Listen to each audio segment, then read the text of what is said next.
everybody. I would just like to say a very, very big thank you to all of my subscribers that have subscribed to my YouTube channel. I've hit 1,500 subscribers, and I never ever thought that I ever would when I started the YouTube channel.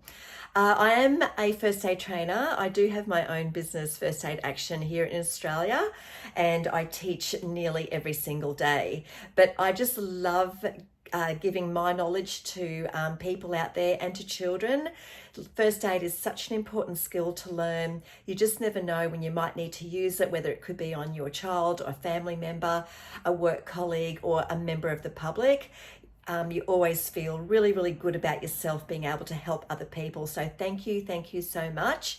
And there will be more and more videos coming along with more tips for you for both teaching your children and also for yourself. And a lot of accidents can happen at home. People can fall downstairs when you're exercising. Burns and cuts can happen at home.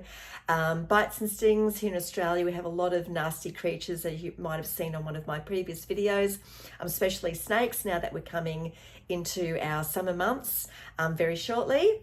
Snakes will start to be out and about, so it's really important that you do know how to treat a family member if they're bitten by a snake while they're doing some gardening at home. So to say thank you to my subscribers, I would like to offer you some free downloads, which I've got posters on the DRS ABCD. We call that the Basic Flow Support Chart. It is based on the Australian Resus Council guidelines though, but generally it is international.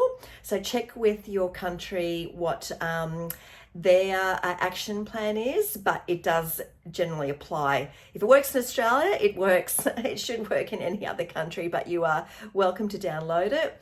I also have a poster for infant choking, what to do if your baby's choking at home. I have a poster that you can download for child choking. I also have one there that you can for bites and stings, and also for asthma, and one for adult choking as well. In Australia, we don't teach the Heimlich maneuver. A lot of you may know that, especially if you are in America, and I do believe that you do teach that.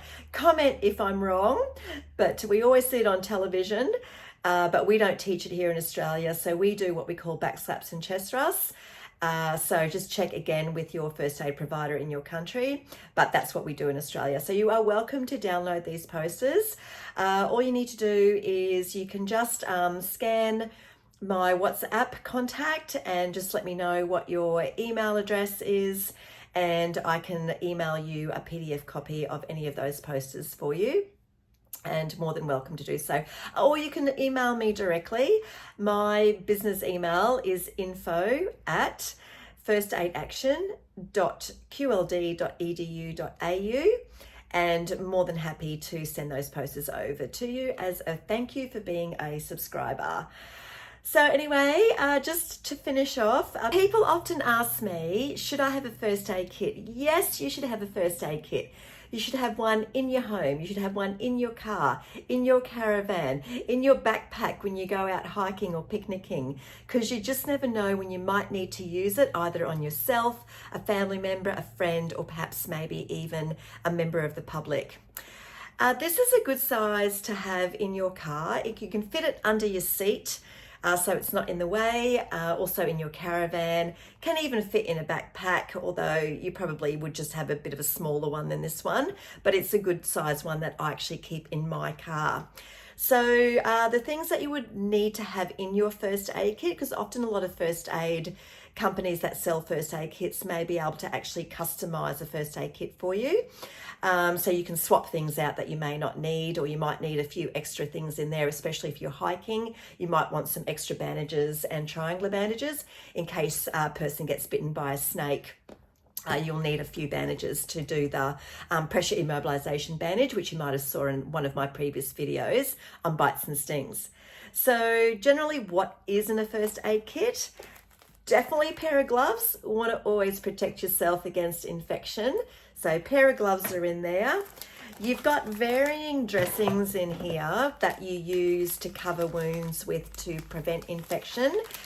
These are all non-stick dressings. Non-stick dressings have got a plastic on one side, so that's the side that goes down onto the wound.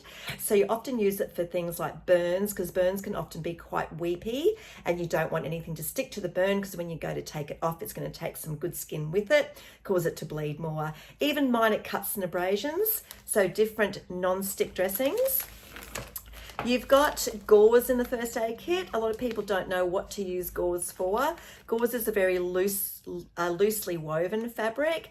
It's often used for, it can be used for packing. We generally don't teach packing in a first aid course to pack a wound, but you can fold up a piece of gauze if a person's lost a tooth out of their socket and you can't get the tooth back up into the socket. You can use a piece of gauze just for them to hold into place to stop the bleeding. But we often use gauze for wound cleaning rather than using cotton wool balls. Often cotton wool balls leave thread when you're trying to clean a wound, so that's what we use gauze for. You've got different types of bandages in the first aid kit. All right, so these ones are smaller size bandages. These are called conforming ones. They're very soft. These are medium to lightweight crepe bandages. And you can also get ones that are a lot thicker than these. Again, I have made a video earlier on different types of bandages in the first aid kit. So you definitely need bandages to keep dressings in place or to help you with a snake bite and things like that. The triangular bandage is the most useful item in the first aid kit. If you've watched some of my other videos, my little niece demonstrates on how to put on different slings. You can use it as an instant wound pad. So this is a cloth one, which is better than a disposable triangular bandage. Often the disposable triangular bandages, they do rip easy because of the material and they don't soak up blood very well. The cloth ones will do a lot better and they're often a bit larger. So you can use it as an instant pad. You can use it for slings, for immobilization, tie people up if you need to support any limbs or for snake bites. So triangular bandage you definitely want in the first aid kit. And if you're hiking, you probably want a couple in there. You've also got saline. Normal saline is what we generally use to clean wounds with. A person is less likely to have a reaction to this. You can also use it for an eye wash. So if you're having to clean some dirt or something out of someone's eye, it's better to always have that bad eye facing down. So the water will run this way and so that the dirt doesn't run into the other eye. So saline, eye wash, and to use to clean wounds if you have to get some dirt out of wounds. This one has got a finger dressing. A finger dressing is just like a tubular dressing. So yeah, it will conform a little bit better. Sometimes bandages are way too big to use for just a minor finger wound. So these ones are like a tube that actually fit over the finger.